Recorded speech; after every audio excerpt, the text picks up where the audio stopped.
वालेकुम जी। रंग ढंग के एक नए प्रोग्राम के साथ मैं मोहम्मद अकमल मलिक।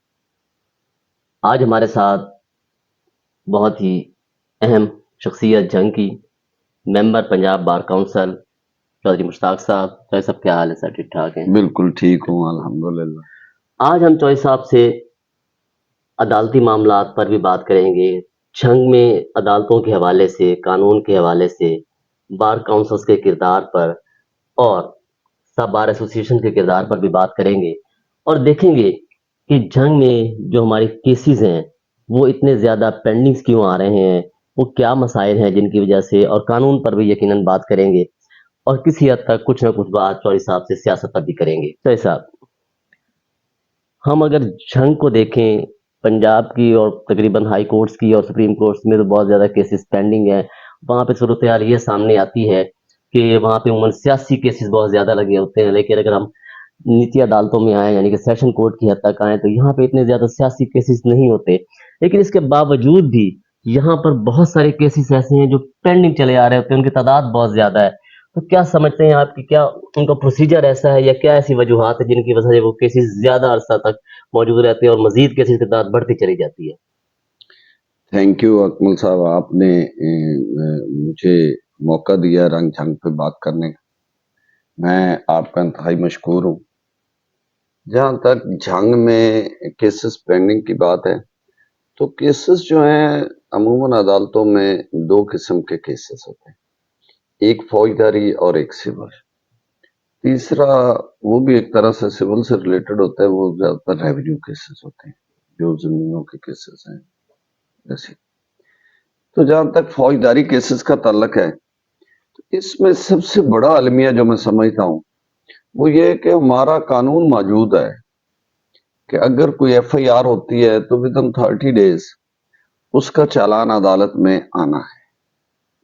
हमारे यहाँ हर माह हमारी यहाँ पे ये गवर्नमेंट ने एक कमेटी फॉर्मेट की हुई है, जिसमें जो डिस्ट्रिक्ट सेशन जज साहब वो उसको हेड करते हैं। उसमें डिस्ट्रिक्ट के डिप्टी कमिश्नर, डिस्ट्रिक्ट के डीपीओ, उसमें जो लीगल डीएसपी, उसमें प्रोसिक्यूटर का हेड, उसमें बार काउंसिल का मेंबर, बार एसोसिएशन हमारी के प्रेसिडेंट सेक्रेटरी और ईडीओ हेल्थ का हेड और बाकी जेलर, ये लोग उसमें मौजूद होते हैं। ये मंथली मीटिंग्स होती। और उसमें सबसे बड़ा जो इशू हमने देखा है हर दफा कि हमारा अभी 2023 एंड होने वाला है, अभी 2022 के चालान पेंडिंग पड़े। 2022 के जब चालान ही नहीं आएंगे कोर्ट्स में तो कोर्ट उस पर क्या फैसले करे? तो ये एक बहुत बड़ी, मैं समझता हूँ, रीजन है।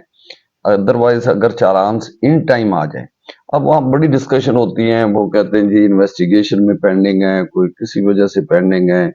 लेकिन ये अगर इन टाइम चालान आए तो मैं समझता हूँ कि खास तौर पे फौजदारी मसाइल जो केसेस हैं वो बहुत से जल्द, अब पिछले कुछ अरसा में हमने देखा है कि इसमें बेहतरी आई भी है।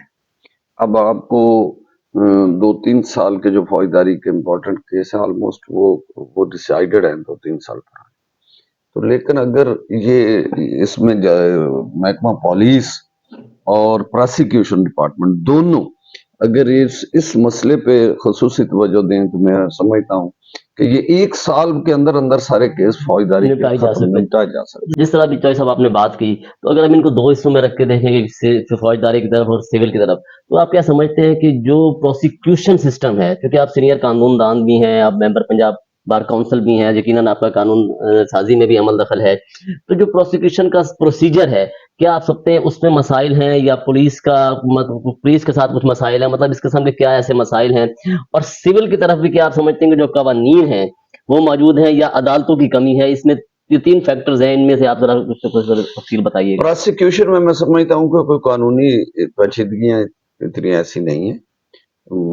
यहाँ पे हाई कोर्ट और सुप्रीम कोर्ट की इंस्ट्रक्शंस रही हैं और हमने देखा है कि मर्डर केस जो हैं वो 1 साल के अंदर कंप्लीट और ऐसे भी हुआ है, ये जजेस ने और वकला ने मिलकर इसमें कोऑपरेट किया है कि आपकी अदालतें जो हैं वो मर्डर केस उनके पास सबके पास खत्म हो गए।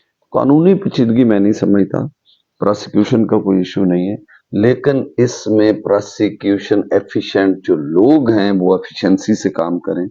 अब प्रोसिक्यूशन के पास आते हैं चालान्स, पुलिस उनके पास भेजती है, जो प्रोसिक्यूशन डिपार्टमेंट है उसने आगे उसमें देखना है कि वो एज पर लॉ ठीक है, और फिर वो कोर्ट में सबमिट करते हैं। कोर्ट उस पर फर्द जुर्म लगाती है, फर्द जुर्म लगाने के बाद अगला प्रोसेस उसके विटनेस बुलाने। अब 3 विटनेस हैं, 4 विटनेस हैं मैक्सिमम, किसी में 2-4 और भी हो जाते हैं, सरकारी वकील भी बीच में उनके मेडिकल लीगल के हवाले से आईओ भी होते हैं, तो उनको बुलाया जाए तो ये 2-3 माह में कंप्लीट हो जाता है सर्कल, और उसके बाद उसकी डिस्कशंस, बहस, उसका डिफेंस, ये 1 साल के अंदर, 6 माह के अंदर भी, साल के अंदर भी आपके केस कंप्लीट। अच्छा, ये भी हमारे देखने में आया है कि एक जायदाद का केस है, जितना रेवेन्यू की बात की, सिविल केसेस और भी बहुत सारे ऐसे होते हैं, वो अरसा दराज तक चलते हैं, नस्ल दर नस्ल चलते चले जाते हैं, वो मतलब उसमें आप देख लें कि वो उनके फैसले बड़े ताखीर से होते हैं।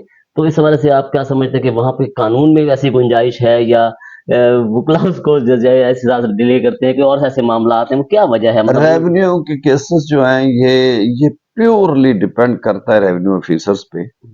मेरी बहुत सी इख्तलाफात होगी मौजूदा हुकूमत से, क्योंकि मैं ये समझता हूँ कि मौजूदा हुकूमत जो पंजाब की है या केपी की है, ये बिल्कुल इलीगल्स हैं। ये 90 डेज में इलेक्शन होने थे और 90 डेज के लिए आए थे, जो अब इनको बहुत अरसा हो चुका है। लेकिन इसके बावजूद एक बात मैं यहाँ कहना चाहूंगा कि ये जो डिप्टी कमिश्नर झंग हैं, उन्होंने रेवेन्यू केसेस जितने 10-10 साल के पेंडिंग थे, रेवेन्यू केसेस 90% होते हैं तकसीम के, वो तकसीम के उन्होंने विद इन डेज खत्म कर दी, कोई पेंडेंसी नहीं जंग। तो ये डिपेंड्स करता है कि कोई एफिशिएंट होकर काम करे। अब एडीसीआर और डिप्टी कमिश्नर अगर कई साल उनके पास अपीलें आती हैं तकसीम की, वो कई साल सुनेंगे नहीं। कानून में इसमें इश्यूज हैं, आपकी बात ठीक है कि ये यहाँ से सुनने के बाद एडिशनल कमिश्नर जो होता है उसके पास अपील जाती है, एडिशनल कमिश्नर कुछ टाइम सुनता है, उसके बाद बोर्ड ऑफ रेवेन्यू में अपील हो सकती है। बोर्ड ऑफ रेवेन्यू उस पे सुनने के बाद कई दफा ये करता है कि उसको फिर शुरू में वापस भेज देते हैं, रिमांड कर देते हैं, फिर 0 पे केस आ जाता है। तो ये एक मैं समझता हूँ अलमिया, एक तो रिमांड वाला सिलसिला नहीं होना चाहिए।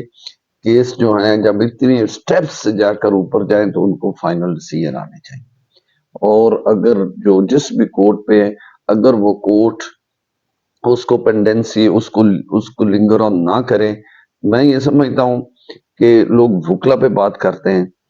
अब अगर कोई अच्छे सेशन जज आए, अच्छे डिप्टी कमिश्नर आए, तो उन्होंने केसेस खत्म कर लिए, तो वकला ने तो कोऑपरेट किए तो खत्म। सही सही कह रहे हैं, यानी कि ये बुनियादी तौर पे आप ये कह सकते हैं कि नीचे जो यानी कि डिप्टी कमिश्नर की सतह पे या रेवेन्यू डिपार्टमेंट उसको अगर जल्दी निपटाना चाहते हैं निपटा सकते हैं, सिर्फ ये कोई डिले अगर होगा तो वो उनकी तरफ से इस तरह। अच्छा, तो थोड़े से आप कचहरी के मामला पे, क्योंकि आप हैं तो इस हवाले से तो आपको ज़रा कानून साजी का भी बहुत ज्यादा आपको इसमें है कि हमारी एक तहसील है 18 हजारी, वो काफी अरसा हो गया तहसील बनी है, हमारी जंग की कचहरी पे भी हम जरूर बात करेंगे। वहां पे कचहरी की वो सूरत हाल नहीं बन सकी, क्योंकि आप भी यानी कि इस हवाले से देख रहे होंगे, हमने बहुत सारे तहसीलें देखी हैं, कबीर वालों को देख लें, और बहुत सारी तहसीलें वहाँ बड़े बड़े अच्छे जुडिशल कॉम्प्लेक्स बन चुके हैं। तो इस हवाले से आप क्या कहेंगे 18 हजारी के ये जो तहसील है, इनकी क्या सूरत हाल है, मतलब इसकी? एक्चुअली 18 हजारी तहसील है, लेकिन एक्चुअल होता ही है कि हर चीज की फिजिबिलिटी होती है। अब 18 हजारी में जो वहाँ तहसील के रेजिडेंट लोग हैं, उनके जो केसेस हैं, उसकी फिजिबिलिटी के हिसाब से मैं समझता हूँ अभी तक वहां पे कोर्ट्स का आर्डर नहीं, वो जंग में ही उनके हो रहे हैं। और फ्यूचर में जब अगर बढ़ जाएगी, चीजें ज्यादा होंगी, तो मैं समझता हूँ वहां अलग कोर्ट्स कम्प्लेक्स बनेगा, लेकिन फिलहाल उसकी जरूरत ना ही वकला ने फील की है और ना ही जो अदलिया या इंतजामिया वहाँ इस लेवल पे कोई फिजिबिलिटी बनी, तो इसलिए वहां पे भी अलहदा कम्प्लेक्स नहीं बन सका। अदालतें यहीं पे ही उनके लिए काम कर। अच्छा, यानी कि आप ये अगर इस समय ये कहें हम कि क्या 18 हजारी को तहसील बनाने में फिजिबिलिटी जो पहले जल्दी नहीं की गई, तो ये क्या बेहतर होगा? ये भी एक बात आपकी बजा हो सकती है, लेकिन वहां पे अवाम को और बहुत से मसाइल कोर्ट्स के अलावा भी उनके चले वो मसाइल कम से कम तो हल हो रहे हैं, कम हो रहे हैं, लेकिन इस ये भी पॉसिबल है कि फिजिबिलिटी को अगर मद्देनजर रखा जाता तो ज्यादा बेहतर। بڑے عرصے سے ہم عرصہ دراز سے چوہی صاحب سن رہے ہیں کہ فیصل آباد ہائی کورٹ بینچ مطلب اس کے لیے وکلا بھی کوشش کر رہے ہیں، کبھی بہت ساری ہڑتالیں بھی ہوئی ہیں اس حوالے سے، لیکن ابھی تک وہ بن نہیں پا رہا، مطلب یہاں تک کہ اگر آپ دیکھیں، ہم اپنے جغرافیہ کو دیکھیں، فیصل آباد ڈویژن کو دیکھیں، تو جنگ کے لوگوں کو بھی ہمیں بھی سفر کرنا پڑتا ہے، دونوں حساب سے سفر کرنا پڑتا ہے، ویسے بھی سفر کرنا پڑتا ہے اور ویسے بھی سفر کرنا پڑتا ہے۔ تو آپ پنجاب بار کونسل میں ہیں، تو آپ اس حوالے سے بتائیں کہ وہاں تک اب تک کیا صورتحال ہے؟ یہ میں سمجھتا ہوں بہت بڑا ظلم ہے فیصل آباد ڈویژن کی عوام کے ساتھ۔ جو ہائی کورٹ کا بینچ ہے نا، ہائی کورٹس جو ہیں کانسٹیٹیوشنل کورٹس ہیں، وہ آپ کے فنڈامنٹل رائٹس کی پروٹیکشنز کرتی ہیں، وہ آپ کی اپیلز کورٹ ہیں، وہ آپ کے ہر لحاظ سے اس کی ضرورت ہے۔ اب اگر آپ تو صرف فیصل آباد کی ویسے بات کر رہے ہیں، اب اگر پورے پاکستان کو دیکھیں تو سندھ کی بات کریں تو سندھ میں حیدرآباد میں ہائی کورٹ کا بینچ ہے، سکھر میں ہائی کورٹ کا بینچ ہے، سندھ میں لاڑکانہ میں ہائی کورٹ کا بینچ ہے، سکھر کراچی تو ہونا ہی ہے۔ اسی طرح اگر ہم کے پی کے میں دیکھیں تو ایبٹ آباد میں ہائی کورٹ کا بینچ ہے، ڈیرہ اسماعیل خان میں ہائی کورٹ کا بینچ ہے، سوات میں ہائی کورٹ کا بینچ ہے، پشاور تو ڈیفینیٹلی ہے۔ ڈیفینیٹلی ہوگا۔ اسی طرح بلوچستان جس کی آبادی فیصل آباد ڈویژن سے کم ہے، وہاں بھی 2 یا 3 ہائی کورٹ کے بینچ ہیں۔ تو فیصل آباد جو third largest city of the country ہے، جغرافیکلی بھی بہت لمبا اس کا ایریا ہے، وہاں پہ ہم عرصہ دراز سے یہ کوشش کر رہے ہیں کہ ہائی کورٹ کا بینچ بنے۔ وہاں ایک دفعہ اناؤنسمنٹ بھی ہوئی کہ ہائی کورٹ کا بینچ اپروو کیا جاتا ہے، ایک دفعہ کیبنٹ سے بھی اپروول ہوئی، ایک دفعہ یہاں پہ سرکٹ بینچ کی بھی بات ہوئی۔ سرکٹ بینچ سے مراد یہ کہ یہاں پہ جج صاحب ویکلی یا منتھلی یا وہ لاہور سے آئیں گے، اور دائری جو ہے وہ فیصل آباد میں ہوگی، اور انیشل ہیئرنگ یہاں ہو اور ہیئرنگ لاہور میں بعد میں ہو، لیکن کسی پہ بھی عمل نہیں ہو سکا۔ تو یہاں پہ جو میری انفارمیشن ہے کہ عدلیہ جو لاہور کی ہائی کورٹ ہے، اس کے بینچ نے کوئی فیصلہ دیا ہوا ہے کہ کوئی نیا بینچ نہ بنے۔ میں یہ سمجھتا ہوں کہ کورٹس کو ایسے فیصلے ہرگز نہیں کرنے چاہیے، یہ انتظامی لیول کے فیصلے، یہ ایڈمنسٹریشن کا کام ہے، یہ حکومتوں کا کام ہے، یہ عوام کو مد نظر رکھتے ہوئے، عوام کی سہولیات کو مد نظر رکھتے ہوئے یہ حکومتوں نے فیصلے کرنے، یہ ان کا رائٹ ہے۔ اور میں یہ کوشش کروں گا، میں ہائی کورٹس میں بھی انشاءاللہ یہ کوشش کرتے ہیں، میں کروں گا اور کر رہا ہوں، مجھے موقع ملا کہ یہ ہائی کورٹ اپنے فیصلے کو ریویو کرے۔ ادروائز کوئی لیجسلیشن ایسی ہونی چاہیے کہ وہ اس فیصلے کو اوور رول کرتے ہوئے فیصل آباد کے بینچ کو اپروو کریں۔ ہم انشاءاللہ ہر لیول پہ اس کی کوشش یہ کر بات رہے ہیں آپ اور نے کریں۔ ٹھیک کی کہ مطلب اس میں فیصلہ چونکہ آ چکا ہے، اس ہاں وجہ جی، سے تو یقیناً پنجاب بار کونسل کے آپ بھی ممبر ہیں، فیصل آباد سے بھی پنجاب بار ممبرز ہوں گے، اس طرح ٹوبا سے، چنیوٹ سے بھی، تو یقیناً آپ اس حوالے سے مطلب تمام ممبرز کم از کم اس حوالے سے کوئی آپ ریویو فائل کر سکتے ہیں، وہ بھی آپ نے بھی بات کی، آپ ریویو فائل کریں گے، تو یہ بھی تو ہو سکتا ہے، اس میں بھی کوشش کبھی نہیں کی گئی۔ ایکچولی کوشش ساتھ دوست کر رہے ہیں، بات پھر وہی ہے کہ ان کا مائنڈ سیٹ یہ ہے عدلیہ کا کہ وہ یہاں پہ بینچ جو ہے وہ نہیں بننا دینا چاہ رہے، یا اور کسی بھی جگہ پہ۔ چل تو ہم ان کو پہلے کنونس کر رہے ہیں، ہم چیف جسٹس اور جسٹس صاحبان سے بات کر رہے ہیں اور کریں گے آئندہ بھی، کہ یہ ہائی کورٹ بینچ فیصل آباد کا عوام کا یہ ایک میرٹ ہے، یہ حق ہے، آپ ان کے اس بنیادی حق کو ڈپرائیو کر رہے ہیں۔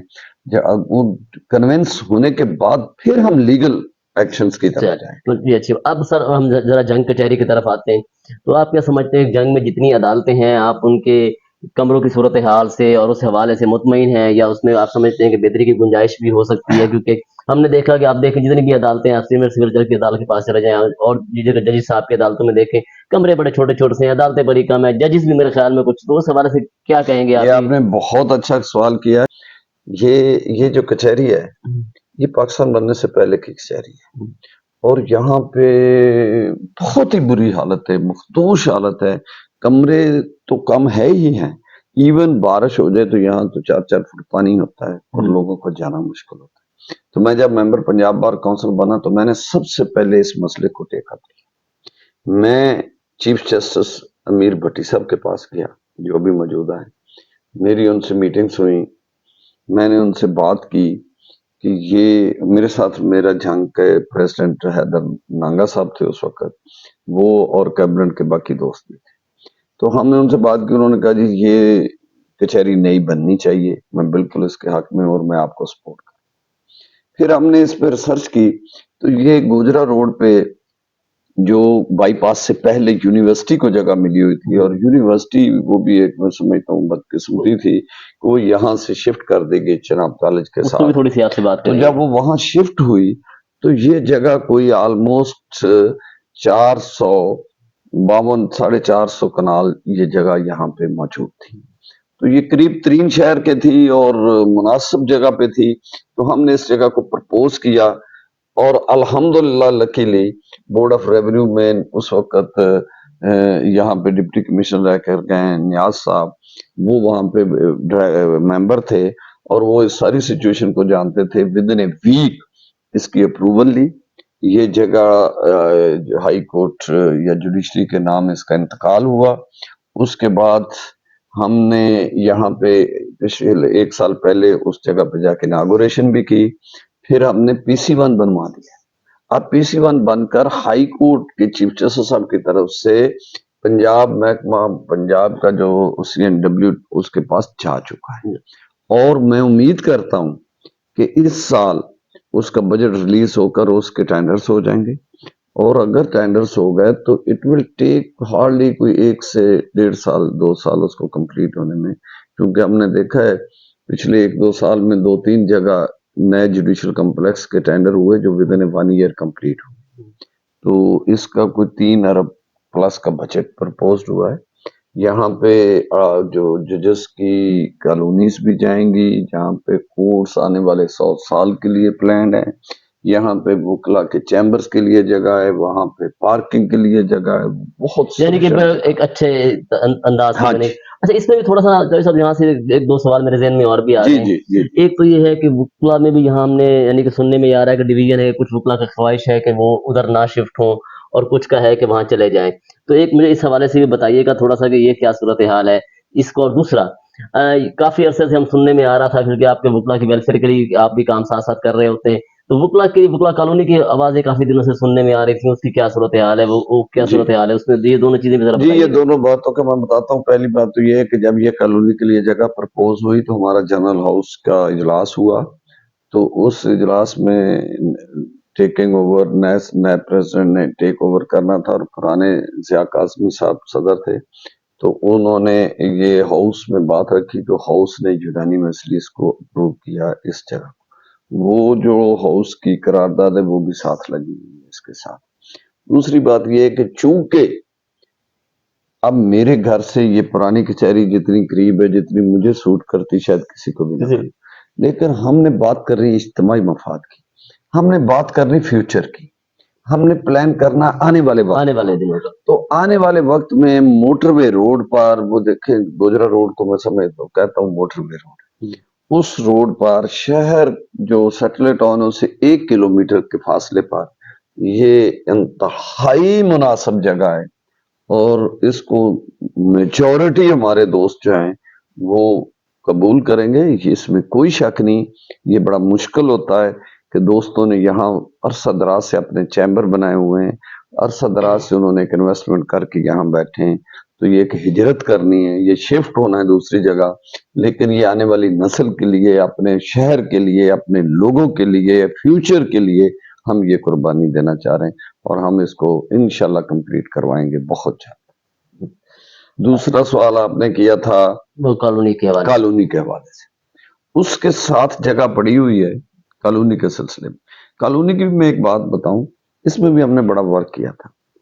یہ کچھ عرصہ پہلے جب جسٹس چیف افتخار حسین دوبارہ بحال ہماری موومنٹ کے بعد ہوئے تھے, تو ان کے پاس ایک کسی کالونی وکلا نے کوئی اور کالونی کے سلسلہ میں کیس گیا, تو وہاں انہوں نے ایک فیصلہ دیا کہ گورنمنٹ کی کوئی بھی پراپرٹی آپ کسی بھی ادارے کو, انڈیویجول یا کسی ادارے کو الاٹ نہیں کر سکتے. آپ اس کی آکشن کرائیں گے, آکشن کے بعد آپ دے سکتے. تو ایک تو بات یہ ہے کہ اب گورنمنٹ کسی ادارے کو, وکلا کے اور صحافیوں کو بھی کالونیز ہوتی تھیں اور ہوئی, اور اس کے بعد یہ روک گئی. اب اس کے لیے 2-3 آپشنز ہیں. एक ऑप्शन तो ये है कि नई गवर्नमेंट बने तो हम कोई लेजिस्लेशन ऐसी कराएं कि कैबिनेट स्पेसिफिक केस को देखते हुए, अगर वकला है, कोई और प्रोफेशनल तंजीम में है, जर्नलिस्ट हैं या कोई और हैं, तो वो देखते हैं कि इस एरिया में जरूरत है, जगह है, तो वो उसके नॉमिनल चार्जेस रख के या जैसे भी वो मुनासिब समझे वो उनको वेलफेयर के लिए दे दे। जगह दे दे। अगर ऐसी कोई सूरत हाल निकली तो फिर भी इंशाल्लाह कोशिश होगी।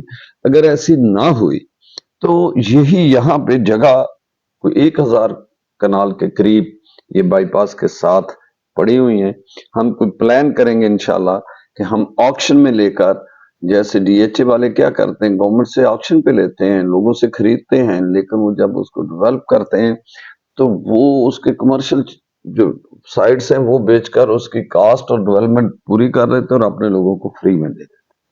तो ऐसी सूरत हाल के लिए भी मैं कोशिश करूंगा कि हम कॉलोनी करें। अच्छा सर, एक और चीज भी है इस पे, वो कहते हैं ना कि बात करते हुए बंदा वो झिझकता है थोड़ा सा, नहीं बातें नहीं करते करनी हुए होता है। वो ये है कि वकला मतलब मुख्तलिफ इस तरह होता है कि मुख्तलिफ बाज़ औक़ात जो है ना हम देख रहे होते हैं कि मुख्तलिफ यानी कि इसमें एहतजाज हो रहे होते हैं, प्रोटेस्ट हो रहे होते हैं। और इसके अलावा बहुत सारा ऐसा भी है कि कई वकला के बारे में मतलब ऐसा भी कुछ खबरें करी कि इनके पास लाइसेंसेस नहीं है। तो ये तमाम चीज़ों की स्क्रूटनी के लिए पंजाब बार काउंसिल ने जो है ना कोई लाएमल बनाया होगा। तो उस हवाले से आप कोई हमें बताना चाहें तो? देखें, वोकला, पहली बात तो यह है कि अभी हमने रिसेंटली एक ऑनलाइन सिस्टम पूरे पंजाब में अडॉप्ट करवाया। अब हर वकील जो है उसने इस साल जो इलेक्शन हो रहे हैं उसमें वो बंदा वोट डाल सकेगा जो ऑनलाइन सिस्टम के साथ मुंसलिक है। उस ऑनलाइन सिस्टम में उसने अपना लाइसेंस, उसने अपने आईडी कार्ड और मुख्तलिफ चीजें ऑनलाइन बार काउंसिल को भेजनी है और अपना एक पोर्टल ऑनलाइन बनाना है। ये ऑलमोस्ट 90% हो चुका है। ये जो अभी जनवरी में इलेक्शन होगा वो बंदा वोट नहीं डाल सकेगा जिसका पोर्टल ऑनलाइन नहीं नहीं हो। और पोर्टल में जब हर सब चीजें आ जाएंगी तो हम एक दफा उनकी वेरिफिकेशन जो है, लाइसेंस की वेरिफिकेशन तो इमीडिएटली हो जाती है, वो पोर्टल पे आ ही नहीं सकता जिसका लाइसेंस पंजाब बार काउंसिल से जारी करता नहीं, वो तो उसी वक्त वेरीफाई हो जाता। उसके बाद हम उनकी डिग्रीज को भी पहले भी चेक हो रही, तो हम इन तमाम डिग्रीज को भी वेरीफाई करेंगे कि जो ऑनलाइन डाटा उन्होंने दिया है उस डाटा को हम वेरिफिकेशन, वो भी इंशाल्लाह हमारी यूनिवर्सिटी से, हायर एजुकेशन से मीटिंग्स हुई, मैं उसमें शामिल हुआ हूँ। हम उनको कह रहे हैं कि आप हमें ऑनलाइन एक्सेस दें डाटा वेरिफिकेशन की और इंशाल्लाह वो भी हम आइंदा ऑनलाइन वेरिफिकेशन करें। अब नए वकील जितने भी बन रहे हैं, पहले हम 6 माह पहले उनकी इंटीमेशन होती हैं, उसने कहीं एक्सपीरियंस करना होता है, उसकी वो ट्रेनिंग होती है, तो उस दौरान हम उनके जो डॉक्यूमेंट्स हैं उसकी वेरिफिकेशन करवाते हैं और फिर उनको लाइसेंस जारी होता है। अच्छा सर, वैसे बहुत सवाल बहुत सारे हैं, मतलब क्योंकि ये टाइम की भी किल्लत है, लेकिन सवाल आपके साथ बहुत सारे हैं और भी बातें करनी है, क्योंकि आपका एक सियासी प्रोफाइल भी है, उस पे भी इंशाल्लाह ताला हम बात करेंगे। थोड़ी सी एक आध सवाल उस पे भी करेंगे। लेकिन एक छोटी सी बात की, बहुत सारे इदारे बने हुए हैं जिन पे कहीं ना कहीं शिकायत की जा सकती है। वकलों के खिलाफ भी सर कहीं शिकायत की जा सकती है वकला के खिलाफ? जी जी, इसमें कोई शक नहीं। पंजाब बार काउंसिल इनफैक्ट ये वकला की रेगुलेटरी अथॉरिटी है। अगर किसी भी वकील के खिलाफ आपको किसी कहीं पे प्रोफेशनल मिसकंडक्ट का प्रॉब्लम हो तो आप पंजाब बार काउंसिल में, वो कोई भी अवाम का बंदा जा सकता है। पंजाब बार काउंसिल में डिसिप्लिनरी कमेटी हमारी है, उसकी एवरी वीक मीटिंग होती है हर साल में और उसके 5 मेंबर्स हैं, उसका 5 वो बार काउंसिल के मेंबर जो हैं उन्हीं में से पे मुश्तमिल है और उसकी अगर किसी को कोई इशू हो वो 2000 रुपए उसकी फीस है, वो फीस जमा करवा के अपनी कंप्लेंट भेज सकता है और उसकी हियरिंग होती है और उसमें बहुत सारे एक्शन भी लिए जाते हैं। अगर वाकईतन किसी एडवोकेट ने इंटेंशनली किसी के साथ ज्यादती की है, प्रोफेशनली या वैसे, तो उस पे पंजाब बार काउंसिल की डिसिप्लिनरी कमेटी और एंटी करप्शन कमेटी 2 कमेटियां मौजूद हैं, वो इस पे एक्शन लेती हैं और उसमें हो सकता है। अच्छा, एक छोटा-सा एक आखिरी कानूनी सवाल, उसके बाद फिर आपसे इंशाल्लाह ताला थोड़े-से आपके सियासी सफ़र पे भी बात करेंगे। चाहिए साहब, ये बहुत सारे ऐसे कवानीन हमने देखे हैं कि वो लॉज़ मौजूद हैं, जो यानी कि अंग्रेज़ दौर के भी हैं, पुराने कवानीन भी हैं, तो वो उस वक़्त के मारूज़ी हालात को देख के बनाया गया था। क्या समझते हैं कि वो आजकल प्रिवेल करते हैं, वो उनका इम्प्लीमेंटेशन आजकल होना चाहिए, या उसमें बार काउंसिल्स का भी या आप लोगों का किरदार भी कुछ ना कुछ होना चाहिए? आप उस पे अपनी क्या राय रखते हैं? बार काउंसिल्स ने बड़ी दफा पाकिस्तान पंजाब बार काउंसिल ने, पाकिस्तान बार काउंसिल ने आइन और कानून को अमेंड करने के लिए प्रपोजल्स भेजी, और जो असेंबलीज होती हैं वो बार काउंसिल से इनपुट्स मांगते भी हैं। मैं ये समझता हूँ कानून जो है इसमें अमेंडमेंट्स तो डेफिनेटली होनी चाहिए, बहुत सारे वक्त और हालात के साथ साथ, खास तौर पर जिसमें अवाम के फंडामेंटल राइट्स को डिस्टर्ब किया जाता है, जिसमें लोगों की आज़ादी, वो किसी भी किस्म की आज़ादी हो, ज़हार राय की आज़ादी हो, उनकी मूवमेंट की आज़ादी हो, उस पे कदगन लगती, मैं समझता हूँ इन कवानीन की ज़रूरत अब नहीं। और फिर ये जो कवानीन मौजूद होते हैं वो खास पैराए में ये कवानीन बनाए जाते हैं, उसी में इस्तेमाल होना चाहिए। ये जो हमारी लॉ एंड एनफोर्समेंट एजेंसीज हैं, ये सबसे बड़ा जुल्म करती हैं कि अगर ये एंटी टेररिज्म का कोई एक्ट है, तो अगर वो जनरल ऑर्डिनरी लोगों पे 7-8 ये लगा देते हैं, तो इससे इस कानून की अफादियत ही खत्म हो जाती है, इसकी अहमियत ही खत्म हो जाती है। जब वो ऐसी जगह पे फेक होता है, उसको उनको रिलीफ मिलने शुरू हो जाते हैं, तो वो इनफेक्ट उसकी अपनी रूह ही खत्म हो जाती है। तो मैं ये समझता हूँ कि कानून भी अमेंड होने चाहिए, और जो कानून पर्टिकुलर खास स्पेशल हैं, वो सिर्फ उसी स्पेशल इवेंट्स या स्पेशल वाकयात जो हैं उनके लिए इस्तेमाल होना चाहिए। उनको मिस यूज करके आप आवाम को भी परेशान करते हैं, अदलिया का भी टाइम वेस्ट करते हैं, और साथ साथ उस कानून की कानूनी अहमियत भी खत्म हो जाती है। यानी कि आप समझते हैं कि उनमें तब्दीली आनी चाहिए, कवानीन में उस हवाले से आनी चाहिए। अच्छा सर, अब एक छोटा सा सवाल आपसे, सियासी इंटरव्यू इंशाल्लाह ताला दोबारा किसी प्रोग्राम में भी करेंगे, लेकिन एक दो चीजें वो जो है, अच्छा आमतौर पे हमारे यहाँ तासुर ये दिया जाता है कि बहुत सारी सियासी पार्टियों में जो है ना विरासती पार्टियां हैं, लेकिन अगर इसमें दो राय हैं। एक राय तो ये भी है कि तमाम पार्टियां वन मैन शो की हैं।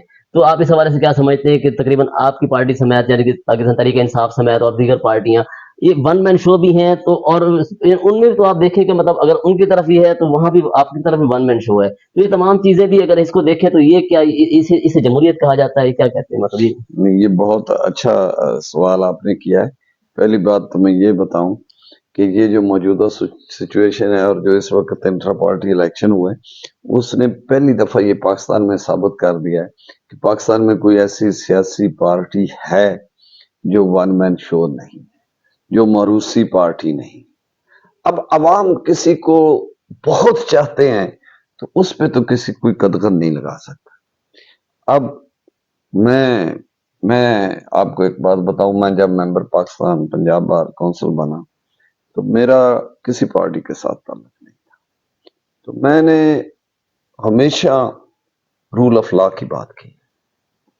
राना सनाउल्लाह साहब पे नारकोटिक्स का केस हुआ था तो मैंने उसको भी सपोर्ट किया, उसके अगेंस्ट मैं उसके साथ था कि मैं कहता था कि किसी को फ्री एंड फेयर ट्रायल्स मिलने चाहिए। इसी तरह जब ये मई 2022 में वुकला और अवाम पर तशद्दुद जो होना शुरू हुए हैं, जब गवर्नमेंट्स बदली हैं, जब उनको प्रोटेस्ट करने की इजाजत नहीं मिली, जब वुकला की गाड़ियां तोड़ी गई, तो मैंने पंजाब बार काउंसिल में सबसे पहले तकरीर की कि अब ये आप पॉलिटिकल पार्टीज को छोड़ें, रूल ऑफ लॉ के लिए हम वुकला हैं, हमने खड़े होना और हम हमेशा खड़े होंगे। मैं रूल ऑफ लॉ की बात करता हूँ और हमेशा करूंगा और इंशाल्लाह करता रहूंगा। बाकी रही बात ये जो इंट्रा पार्टी की, ये जो आपने मरूसी बात की है, तो मुझे ये रूल ऑफ लॉ के सिलसिले में इमरान खान साहब से मीटिंग्स का मौका मिला। मैंने कोई पिछले 1 साल में मेरी उनसे 12-13 मुलाकातें हुई। जो मेरी लास्ट मुलाकात हुई, मैंने उन्हें एक्सप्रेशन दी, मैंने उन्हें कहा कि जी जब बाकी पार्टीज के लोग जेलों में गए या उनको पकड़ा गया तो उनकी फैमिली के लोगों ने पीछे पार्टी को किया, चलाया, तो अवाम उसके साथ अट्रैक्ट भी होती। तो आप कोई कमेटी बना जाएं जिसमें आपकी बहनें बड़ी एक्टिव हैं, तो आप उनको कोई सरबराही दें और वो बाद में बात तो फिर वही पे मरूसी भी आ गई। चलाएं। मुझे इमरान खान साहब ने ये जवाब दिया, मैं वही बात कर रहा हूँ, انہوں نے کہا کہ میں نے یہ کہا، یہ میرے سے ڈائریکٹ بات ہوئی، میں نے یہ کہا کہ میں اپنی پارٹی کی قیادت اپنی فیملی کے لوگوں کے پاس نہیں دوں گا، میں جو اہل ہوگا، جو قابل ہوگا، جو پارٹی پہ میرٹ پہ آتا ہوگا، میں اس کے حوالے کروں۔ اور اس نے ثابت کیا کہ برسٹر گوہر کو اس نے اناؤنس کیا، جو آپ بات وہی مروسی بات کر رہے ہیں، اس کو اس نے ابسلیوٹلی ختم کر دیا۔ تو مطلب پھر بھی وہ کہتے ہیں کہ فیصلہ ایک بندے نے کیا، مل کر کنسنسس سے فیصلہ نہیں ہوا، میں اس پہ بات کرنا تھا آپ سے۔ میں پھر یہ بات بتاتا ہوں کہ یہ کور کمیٹی نے فیصلہ کیا۔ اب کور کمیٹی اگر کہ عمران خان کو فیصلے کی آپشن دیتی ہے تو یہ ان کی محبت ہے، یہ لوگوں کی محبت ہے۔ چلے سر، محبت میں ایک اور بھی چھوٹا سا سوال کرتے ہیں آپ سے۔ ایک تو یہ چیز یہ میرا آخری سوال ہوگا آپ سے، اس کو دو پورشن میں میں یہ سوال کروں گا، تو میں چاہوں گا مجھے دونوں پورشنز کے آپ اس حوالے سے جواب دیں۔ ایک تو ہم نے یہ دیکھا ہے کہ ٹھیک ہے، وکلا تحریکیں بڑی افیکٹو بھی رہی ہیں اور انہوں نے بڑے اچھے انداز میں اپنا کردار بھی ادا کیا ہے، لیکن ہم نے ساتھ میں یہ بھی دیکھا ہے کہ پولیٹیکل پارٹیز کا انفلوئنس بھی وکلا تحریکوں پہ رہا ہے، اور بس یقیناً ظاہر ہم اس معاشرے میں رہتے ہیں، ظاہر وکلا کی بھی کہیں نہ کہیں افیلیشنز ہوتی ہیں، کسی نہ کسی پارٹی سے بھی افیلیٹڈ ہوتے ہیں، لیکن کیا یہ چھاپ جو ہے مطلب وکلا کی بارز پہ، ان کے ایسوسیشنز پہ لگنی چاہیے، کہ اس کو آپ کیسے دیکھتے ہیں؟ اور دوسری چیز کہ سر یہ جو اپنا الیکٹیبلز کی ایک سیاست چل رہی ہے، مطلب آپ بھی یعنی کہ آپ کی پارٹی بھی رہی، حکومت میں رہی اور بھی رہی، اس پہ بات بہت کی جاتی ہے لیکن اس پہ کام نہیں کیا جاتا، مطلب ایک بندہ ایک پارٹی چھوڑتا ہے وہ فوراً دوسری پارٹی جوائن کر لیتا ہے، تو اس پہ قانون سازی نہیں کی جاتی، صرف باتیں ہم سنتے رہتے ہیں، تو اس پہ آپ کیا کہیں گے؟ پہلی بات جو آپ نے کی ہے کہ وکلا تحریکوں کے اور وکلا کے نمائندوں ایسوسیشنز پہ پارٹیز کی جو چھاپ کی، اس میں تھوڑا سا اس کو کلیریفائی کروں۔ دیکھیں، پولیٹکس جو ہے وہ وکلا سے بہتر کوئی نہیں کر سکتا، اور وکلا کی جو ایسوسیشنز ہیں یا بار کونسلز ہیں، یہ آپ پچھلے پاکستان کے 75 سال اٹھا لیں تو شاید اتنی جمہوریت آپ کو کسی ادارے میں نظر نہیں آئے گی جتنی وکلا کے ایسوسیشنز میں۔ وکلا ہر جگہ پلس مائنس ہوتا ہے، لیکن وکلا کے الیکشنز ایک سسٹم کے ساتھ فری اینڈ فیئر اور ریگولر ہوتے۔ تو جمہوریت اگر سیکھنی ہے، پاکستان نے کچھ دیکھنا ہے، تو میں یہ سمجھوں گا کہ وہ وکلا کے اداروں سے سیکھیں، وکلا کی ایسوسیشنز اور بار کونسل سے دیکھیں۔ وکلا نے، اور اسی طرح بہت سے وکلا جو ہیں وہ اگر اسمبلیز میں جائیں گے تو وہاں پہ بھی بہتری آئے گی۔ تو وکلا کا اور پولیٹکس کا آپس میں ایک چولی دامن کا ساتھ ہے، تو وہ کسی نہ کسی پولیٹیکل پارٹی کے ساتھ اٹیچ ہوتے ہیں، لیکن فرق یہ ہونا چاہیے جو میں کہتا ہوں، اور انشاءاللہ میں اس میں کرتا ہوں اور کر دوں گا، کہ وکلا کسی بھی پارٹی کے ساتھ اٹیچ ہو، جب وہ وکلا نمائندے ہیں یا ویسے بھی، تو ان کو رول آف لا کے ساتھ کھڑا ہونا چاہیے، اس کو سپریمیسی آف کانسٹیٹیوشن کے ساتھ کھڑا ہونا یعنی کہ پولیٹیکل اس میں فنڈامنٹل رائٹس کی پروٹیکشن کے لیے کھڑا ہونا ہے۔ بے شک وہ پولیٹیکل پارٹیز کو سائڈ پہ رکھیں، وہ اس وقت یہ نہ دیکھیں، میں نے اس کی اگزامپل دی ہے کہ میں نے کسی بھی پارٹی کے ساتھ اگر میں نے فیل کیا ہے کہ ڈیو ٹو اینی ریزن اس قانونی یا آئینی طور پر اس کے ساتھ زیادتی ہو رہی ہے، ہم نے اس کے ساتھ آواز اٹھائی۔ میں آج یہ کہتا ہوں، عمران خان صاحب اس وقت اس قوم اور ملک کے لیے قانون آزادی کے لیے، اصل آزادی میں سمجھتا ہوں یہ انصاف اور قانون کے لیے وہ جو جنگ لڑ رہے ہیں، میں ان کے ساتھ ہوں، لیکن اگر وہ کسی بھی سٹیج پہ اس سے ڈیویٹ کریں گے تو میں پہلا انسان ہوں گا جو اس کی مخالفت کروں گا، کیونکہ میں یہ سمجھتا ہوں کہ اس ملک کو آگے لے جانے کے لیے آپ کو قانون کی بالادستی جو ہے اس کو ماننا ہوگا۔ اب بہت سے لوگ یہ کہتے ہیں کہ قانون کی بالادستی، تو سب لوگ کہہ رہے ہیں قانون کی بالادستی، تو میں صرف ایک چھوٹی سی بات کرتا ہوں کہ کسی بھی انسان کو آپ اٹھا لیں، اس کا قانونی حق ہے کہ 24 گھنٹے میں اس کو مجسٹریٹ کے سامنے پیش کرنا۔ اگر اس کو 2 ماہ 3 ماہ 4 ماہ کہیں پیش نہ کیا جائے اور وہ کہیں سے اچانک حاضر ظہور ہو جائے اس کا، تو اس سے بڑا ظلم کسی ملک میں، اس سے عوام کیا سیکھیں گے؟ اس کو قانون کی بالادستی کیسے کہہ سکتے ہیں؟ اب اگر کسی کو جیل سے اٹھا لیا جاتا ہے अगर किसी को एक दफा अदालत रिहा करती है, 2 दफा करती है, 3 दफा करती है, तो उसको 5वीं दफा भी उस पे कुछ साल पुराने केस में एफआईआर में उसको नामजद करके फिर गिरफ्तार कर लिया जाए, तो ये कानून की बालादस्ती नहीं। तो कानून और आइन की बालादस्ती के साथ ही ये मुल्क आगे जा सकता है। वो कोई भी पार्टी हो, हमें वो उसके साथ खड़ा होना चाहिए, वो कोई भी इंसान हो, उसके साथ खड़ा होना यानी कि चाहिए, बिला तफरीक तमाम चीजों पे इसके साथ खड़ा होना चाहिए, कानून के साथ, कानून के साथ खड़ा होना आइन चाहिए। के साथ। और इस मुल्क में अवाम के लिए तभी बेहतरी आ और सर ये इलेक्टेबल्स और फौरी तौर पे सियासी पार्टियां तब्दील करके एक ही रात में, इस पे आप क्या कहेंगे? इसके लिए कानून साजी क्यों नहीं देखिए करते? तमाम पार्टियां सर, इस इसमें अक्रॉस द बोर्ड आप बात करें कि तमाम पार्टियां इसके जो लिए इसका मैं जवाब दूंगा। देखिए जो पॉलिटिक्स होती है, इसमें हर चीज कानून साजी नहीं है। पॉलिटिक्स में सबसे बड़ा जो कानून है वो अवाम है। आप लोग पार्टियां बदलते हैं, अवाम उनको रिजेक्ट करें, अवाम उनको रद्द करें, और अब कर रहे हैं। आपने जिमनी इलेक्शन 20 देखे, उस वक्त के हालात देखे, उस वक्त की हुकूमत देखी, उस वक्त की हुकूमत और तमाम अदारे उन 20 को जताना चाह रहे थे, तो उन 20 में से कम 17 हारे। तो अवाम ने रिएक्शन दिया। अवाम जब इस तरह से फैसले देंगी तो ये लोग खुद ब खुद खत्म हो जाएंगे, इनकी पॉलिटिक्स खत्म हो जाएगी। और अब आपके सोशल मीडिया ने, आप दोस्तों ने इतना शऊर दे दिया है अवाम को, आने वाले वक्त में आप देखेंगे अगर फ्री एंड फेयर इलेक्शन होते हैं तो ये पार्टियां बदलने वाले बेशक वो किसी भी पार्टी में आए, वो पीटीआई में भी आएंगे तो शायद वो इतना रिस्पांस नहीं ले सकेंगे जितना एक पुराना कारकुन ले सकेगा। ये मेरा यकीन है, ये अवाम इसको रद्द करेगी। इसके लिए आप कानून साजी से काम नहीं चलेगा, इससे तो काम है अवाम की फैसले से काम। चले सर, इंशाल्लाह बहुत शुक्रिया। बड़ी एक लंबी डिबेट है, इंशाल्लाह आपसे कुछ दिनों बाद एक और प्रोग्राम करेंगे और इस पे इंशाल्लाह हम इसी पे जो है ना बात करेंगे। असल में हमारा आज प्रोग्राम चूंकि कानून साजी और उसके इदारों के हवाले से था कि मुल्क में जो कानून साजी है और खुसूसन हमारे शहर में जो कानूनी मसाइल हैं या पेचीदगियां हैं या अदालतों के जो मसाइल हैं और वकला के जो मसाइल हैं और वकला के हवाले से हमारी आज इस पर बात हुई। ज़ाहिर है चौधरी साहब चूंकि एक सियासी शख्सियत भी हैं तो इस हवाले से भी एक दो सवाल किए। इनके इंशाल्लाह हम बाकायदा तौर पे एक अगला जो प्रोग्राम रखेंगे उस पर हम इनकी सियासत के हवाले से तफसील से बात करेंगे। तो इंशाल्लाह अगले प्रोग्राम में आपसे मुलाकात होगी। अकमल मलिक को इजाज़त दीजिए। अल्लाह हाफिज़। Thank you.